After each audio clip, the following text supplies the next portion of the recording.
Today we're going to look at the factory recovery points on the 24 Tacoma. And then we're going to show you the new rough country shackle kit that we have to install on it. Take a look.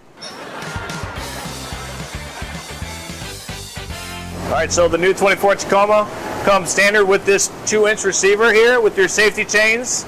It also has 2 recovery points here. There's a loop here and a loop here. An interesting new feature they've added is a lift point. This is actually part of the frame as well as the hitch. This is actually a frame rail for a lift point, and it goes straight across with the hitch that's built right into it.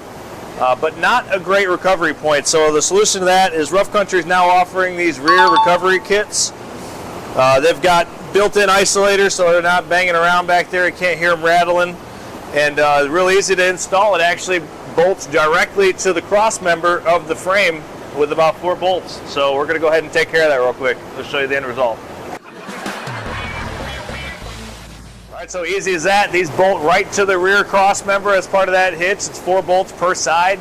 Don't forget to install your isolators so it's not rattling around. And you're off-road ready. You and your buddies can get lost in the woods and they can get you out. So now that we have the recovery point set up in the back, let's take a look at what they've given you in the front. So if you look underneath, now that we got rid of our air dam, you've got 2 recovery points. One right here, it's a larger hook. And then if you look to the driver's side, there's a smaller spot that you can hook up to as well. They're a little bit flimsy, not very strong, so we're gonna get rid of those and add the D-hooks. So take a look. So now that we've got rid of these dinky factory recovery points, you can go ahead and disregard them. They don't go back on. We went ahead and skipped ahead and put these on. It's got 2 bolts on each side underneath, and then there's another bolt that reuses part of the factory bumper mount. So now that you got both those set up, you can climb your ice mounds in the mall parking lot, and your buddy in your Subaru can officially pull you out.